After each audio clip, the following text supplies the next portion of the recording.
오늘 말씀 보겠습니다. 오늘 말씀은 열왕기상 19장 1절에서 8절 말씀입니다. 열왕기상 19장 1절에서 8절 말씀 교독하도록 하겠습니다. 아합이 엘리야가 행한 모든 일과 그가 어떻게 모든 선지자를 칼로 죽였는지를 이세벨에게 말하니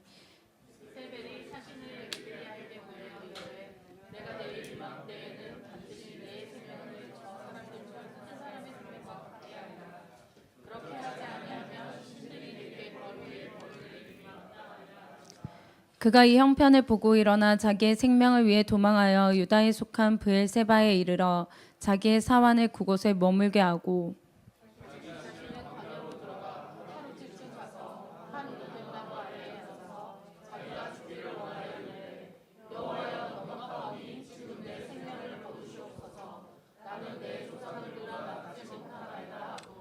로뎀나무 아래에 누워 자더니 천사가 그를 어루만지며 그에게 이르되 일어나서 먹으라 하는지라.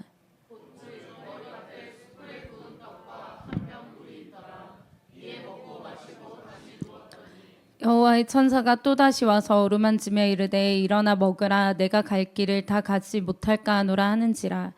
이에 일어나 먹고 마시고 그 음식물에 힘을 의지하여 40주 40야를 가서 하나님의 산 호렙에 이르니라. 아멘. 제가 우리 교회 주일 예배 영상을 한번 다시 보고 있는데 그 전도 영상이 하나 나오더라고요. 근데 그 전도 영상이 뭐였냐면 콩나물 키우는 내용이었어요.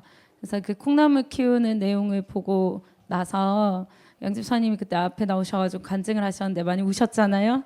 그러면서 이제 그때 하셨던 말씀이 제가 되게 공감이 돼가지고 콩나물 시루에 이렇게 물을 부으면 물이 다 밑으로 빠져버리는데 마치 우리가 사역할 때 우리의 어떤 애씀과 우리의 노력 가운데에서도 열매가 맺히지 않을 때 우리의 모습 같았다 이런 이야기들을 나누셨잖아요. 근데 제가 되게 공감이 갔어요. 저도 그 사역의 길을 걸어오는 그 사명의 길을 걸어오기 위해서 감당하기 위해서 하나님 말씀하신 일들을 해내기 위해서 몸부림쳐 본 사람들이라면 누구나 그런 이야기들을 공감하는 마음이지 않을까 그런 생각들이 들었어요. 우리가 주님을 모른 채 살다가 주님을 만났어요. 그리고 예수님의 귀한 자녀로 부름을 받았어요.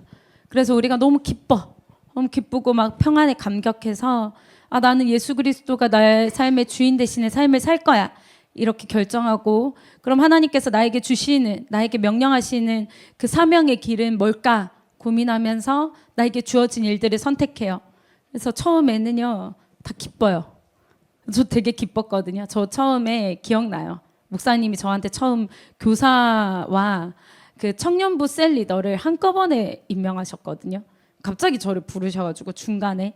근데 그때 되게 설레기도 하고 기쁘기도 하고 떨리기도 하고 뭔가 약간 특별한 사람이 된 것 같기도 하고 막 그랬어요.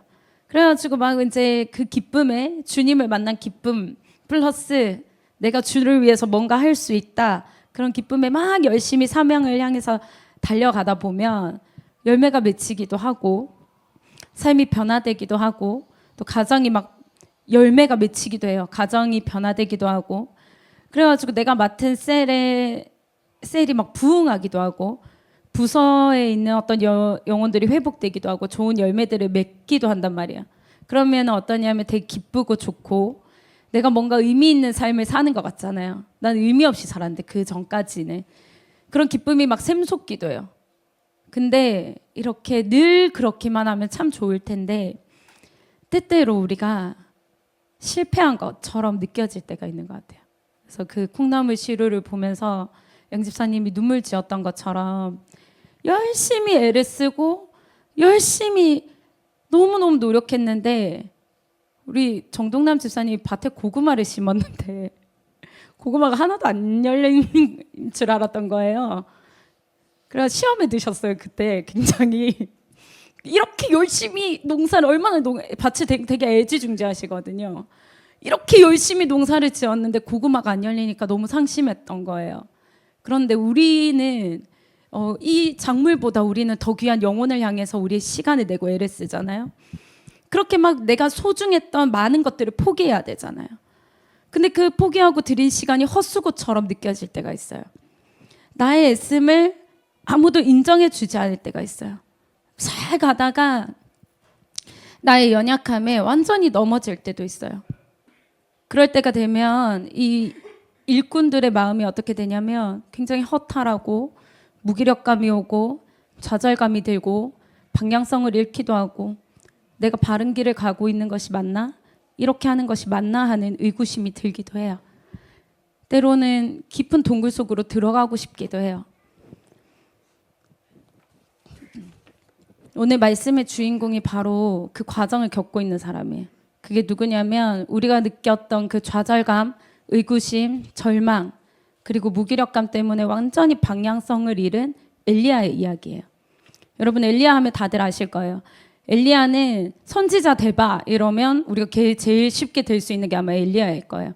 뭐 자세하게는 몰라도 엘리야 하면 불을 내린 선지자, 바알과 아세라의 선지자 수백 명이랑 대결을 해서 이긴 선지자, 성공한 선지자, 굉장히 강력한 선지자, 능력 있는 선지자, 죽은 자를 살렸던 선지자, 뭐 이런 것들로 대충 알고 계실 거예요. 엘리야는 어느 시대의 사람이냐면 아합 왕과 이세벨이라는 굉장히 타락한 엄청나게 악한 왕과 왕비의 시대에서 선지자 역할을 했던 사람이에요. 그 시대의 선지자 역할을 해야 했기 때문에 하나님 굉장히 강한 사람을 세우셨어요. 강하고 능력 있고 보시면은 굉장히 카리스마 있어요. 담대해요. 그리고 막 고집이 있어요. 이런 사람에게 또 하나님이 굉장히 강한 능력을 부어주셨어요. 그래서 이 성경의 이 내용을 쭉 읽어보면 엘리야 굉장히 속된 말로 깡다구가 있어요. 보시면은 막 엘리야가 이스라엘 기적도 막 되게 많이 행하거든요. 엘리야가 이스라엘한테 딱 나가가지고 야 너희 이제 3년 동안 비 안 올 거야 이렇게 얘기하니까 진짜 비가 안 내렸어요. 사르밧 과부에게 가가지고 아들이 죽었는데 그 죽은 아들을 살려냈어요. 아하방 앞에서 굉장히 담대하게 내가 찾던 그 사람이요 다 데려오이소 해가지고 바알과 아세라 선지자들 850명을 쫙 세워놓고 대결을 했는데 이 여호와의 제단에 불을 내리는 대결을 했는데 막 이 사람들이 막 기도를 하고 막 칼로 몸을 찌르고 하루 반나절이 되도록 불이 안 내려오니까 엘리야 되게 빈정거리거든요. 그러니까 굉장히 담대한 사람이에요. 그러고 나서 얼마나 담대하냐면 하나님의 이 제단에 불이 내려와야 되는데 불이 붙어야 되잖아요. 행여나 실수로라도 뭐 정전기로라도 불이 붙어야 되는데 물을 와 갖다가 부어서 기도하고 하나님의 그 불이 하늘에서부터 내려와서 이 제단을 다 불살라 버리는 것을 온 이스라엘과 아합 왕과 그 바알과 아세라의 선지자들 앞에서 보여준 사람이에요. 그러니까 이제 막 깡도 세고 담대하고 카리스마도 있고 성격도 별나요.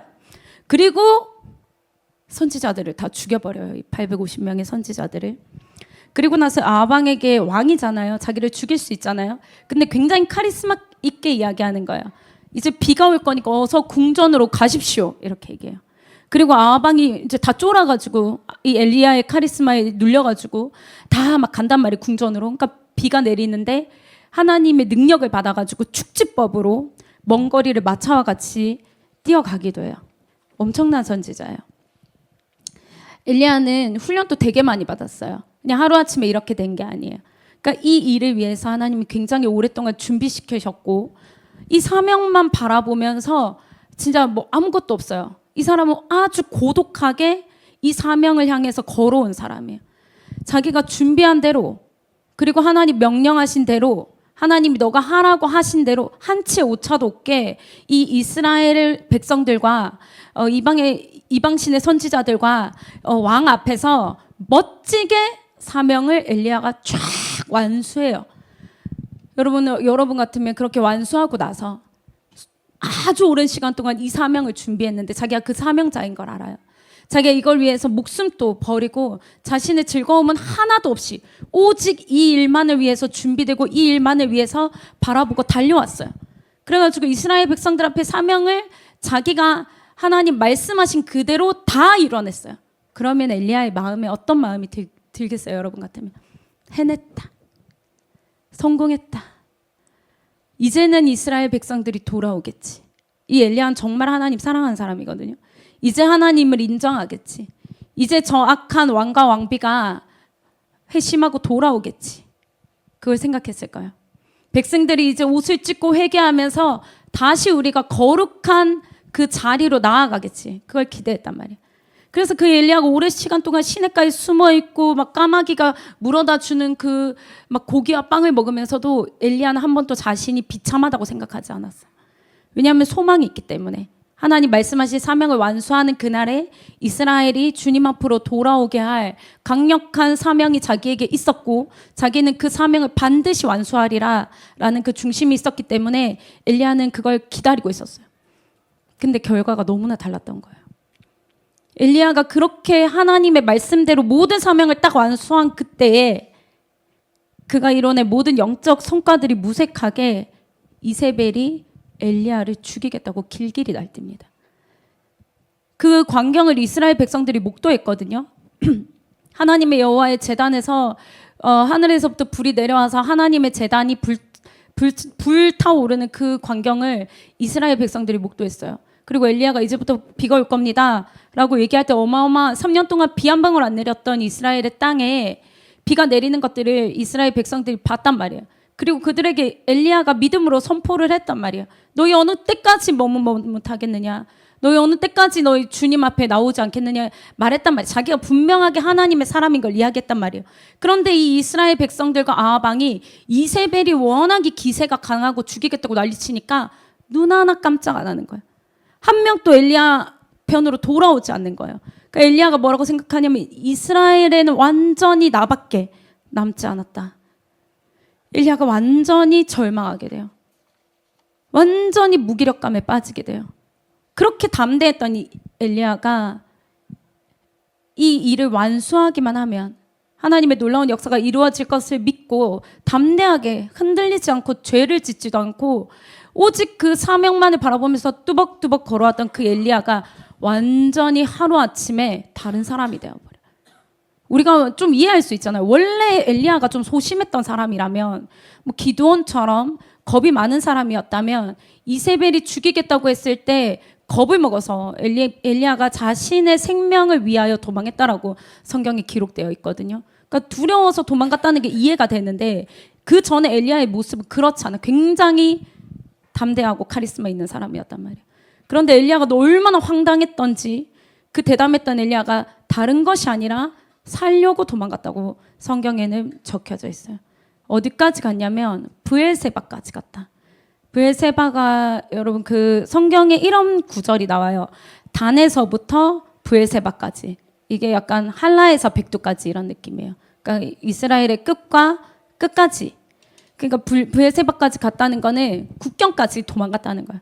국경까지 자기의 사환과 도망갔다가 나중에는 사환을 거기에 두고 황망하게 광야로 하룻길을 걸어가게 됩니다. 근데 이스라엘 지역의 중동의 광야는 낮은 굉장히 뜨겁고 밤은 추운 곳이에요.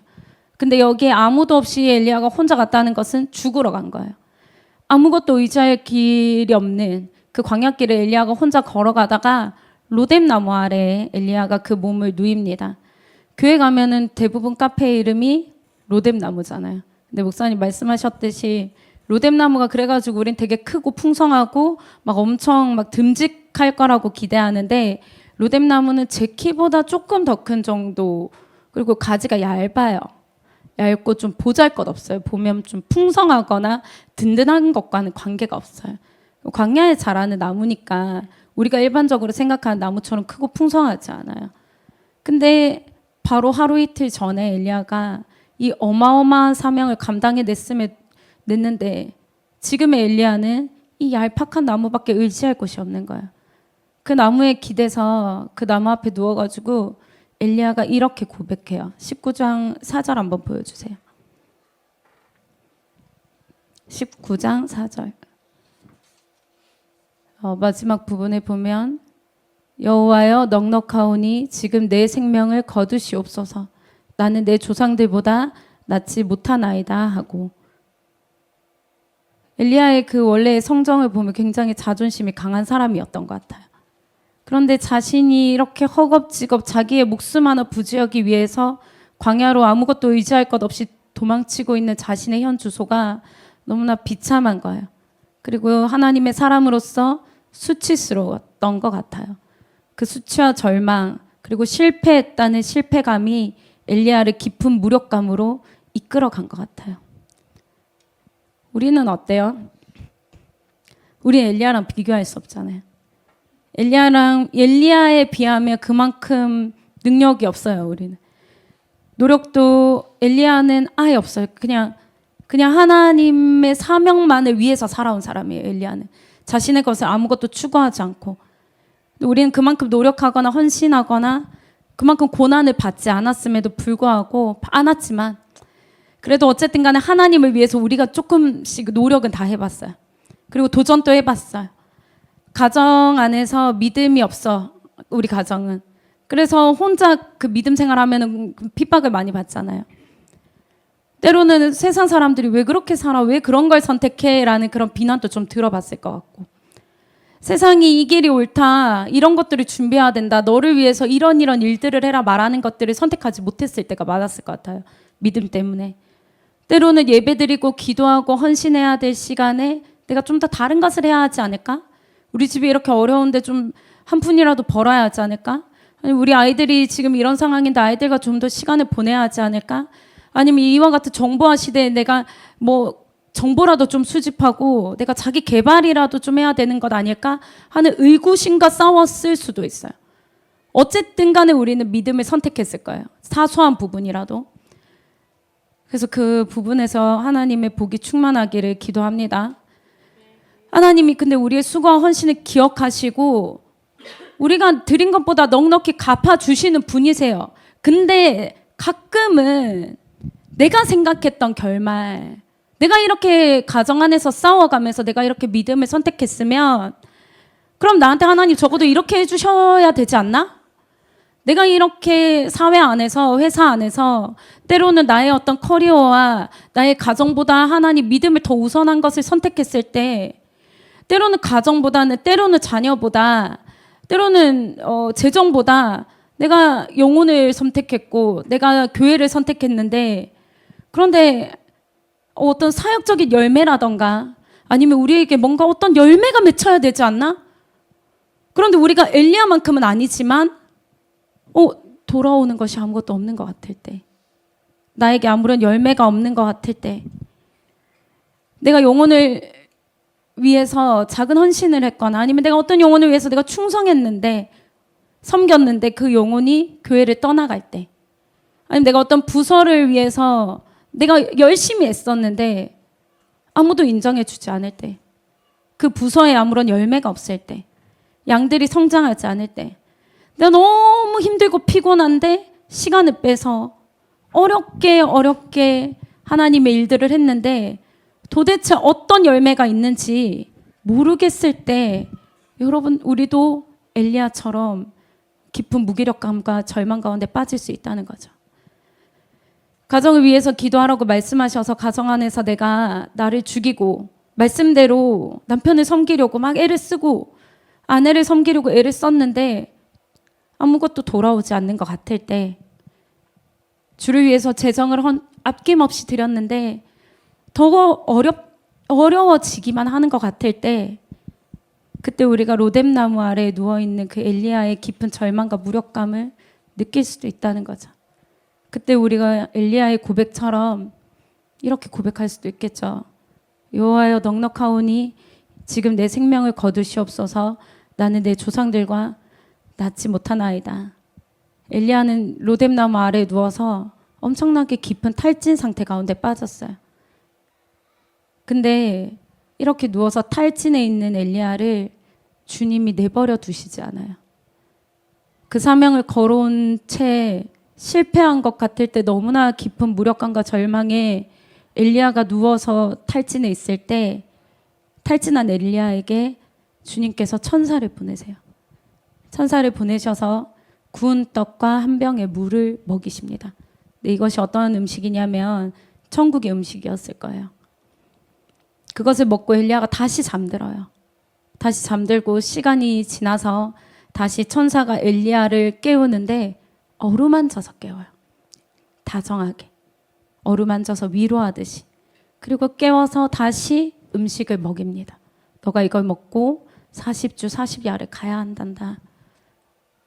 그 음식을 먹은 엘리야가 그 음식물의 힘에 의지해서, 그러니까 아마 천국의 음식이었을 거예요.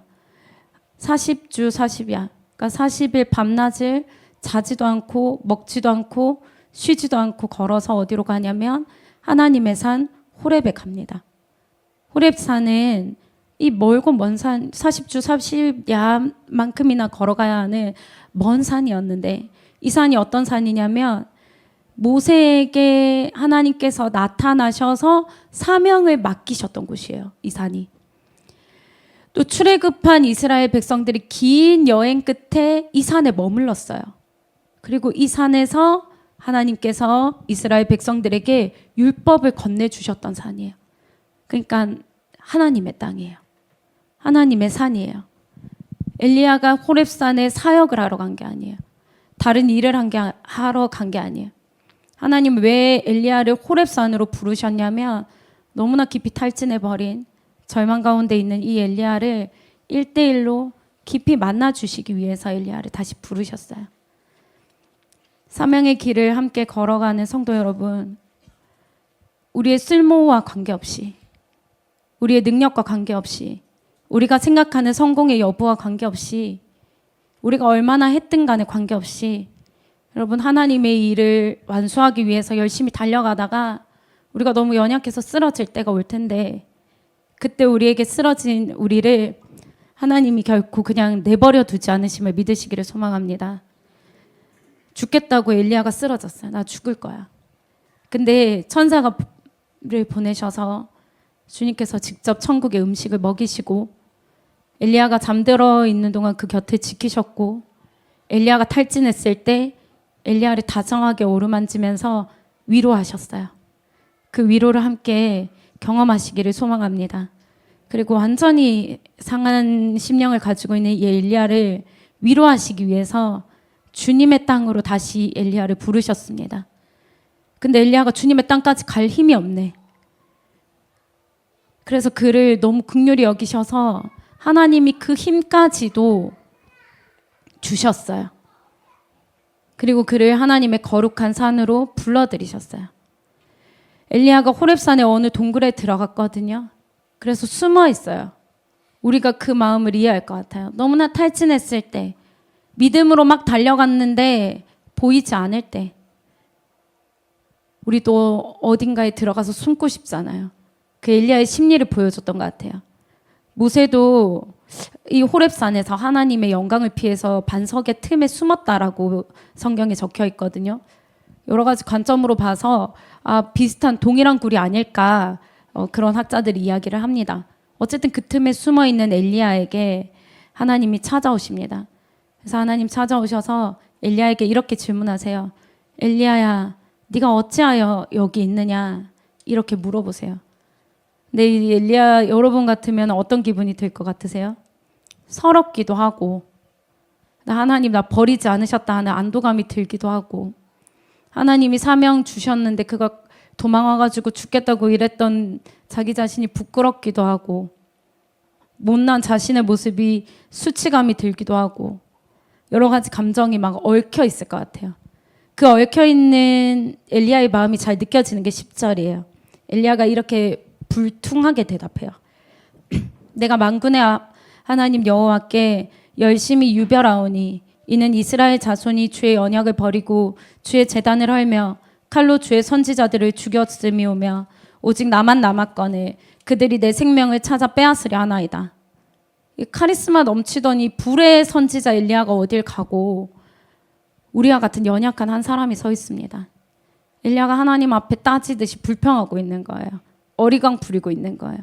열심히 유별하오니 이렇게 말하잖아요. 근데 옛날 성경에는 열심히 특심이오니 뭐 이렇게 되어 있거든요. 그러니까 이 부분이 히브리어로 칸노 킨네티, 그러니까 질투하고 질투했다라는 뜻이래요. 질투하다라는 말이 2번 반복됐대요. 하나님께서 뭐라고 말씀하셨냐면 너희가 이방신을 섬길 때 내가 질투한다고 말씀하셨거든요. 그러니까 이 엘리야가 무슨 말이냐면 하나님의 그 마음과 뜻에 합했다는 거예요. 하나님이 그 이스라엘 백성이 이방신을 섬길 때 하나님이 질투하고 질투하는 그 심령을 엘리야가 똑같이 받아서 하나님 나도 그 마음으로 했단 말이에요. 하나님 나 그 분노했단 말이에요. 그 이방신들을 섬기는 하나님, 내가 주님 마음 이렇게 잘 알잖아요. 내가 주님의 뜻대로 이렇게 열심히 했잖아요. 근데 하나님 이게 뭐예요? 결과가 나만 남았잖아요. 왜 근데 하나님 당신의 능력으로 하지 않으셨어요? 당신의 능력으로 뭔가 이렇게 딱 보여주셨어야죠. 이세벨이 죽거나 아방이 죽거나 하나님 뭔가 드러났어야죠. 뭐예요 이게 나만 이렇게 도망가서 라고 불평하는 거예요. 그러니까 하나님이 엘리야에게 너 동굴에서 나와라. 산 앞에 서라 이렇게 말씀하세요. 산 앞에 섰을 때 하나님이 지나가셨대요. 엘리야 앞을 지나가시는데 어떤 일이 일어나냐면 바람이 일어나는데 어마어마한 바람이 일어나는 거예요. 산을 가르고 바위를 부수는 바람이 일어나는 거예요. 그리고 갑자기 지진이 일어나는 거예요. 그리고 갑자기 막 불이 일어나는 거예요. 근데 성경에 뭐라고 되어 있냐면 거기에 하나님이 계시지 않더라. 근데 이 호렙산에서 똑같은 일이 한 번 더 있었어요. 바위를 부수는 바람, 엄청난 진동, 그리고 불이 일어났을 때가 성경에 또 나와요. 그때가 언제냐면 이스라엘 백성들이 율법을 받을 때예요. 율법을 받을 때 똑같은 일이 일어났어요. 근데 성경이 뭐라고 말씀하시냐면 하나님이 거기에 계시지 않았다라고 말씀하세요. 율법은 뭐냐면 정죄거든요. 율법은 죄를 정해주는 거야. 너 그렇게 했지, 너 잘못했어, 너 이방신 섬겼어, 너 죄인, 이렇게 말해주는 거예요. 하나님 거기에 계시지 않았다고 말씀하시는 거예요. 율법은 능력과 하나님의 심판의 뜻과 진노예요. 죄에 대한 하나님의 진노거든요. 그런데 하나님이 거기에 계시지 않았다고 말씀하시는 거예요. 그러면 하나님은 어디에 계셨습니까? 그 뒤에 세미한 소리가 들렸다. 근데 이 세미한 소리는 히브리어로 콜데마마 다카라고 합니다. 이게 있는 그대로 이제 세미한 소리라고 직역이 되어 있는데 조금 더 자세히 설명하면 굉장히 미세하고 가냘프며 부드럽고 조용한 의미심장한 침묵이다.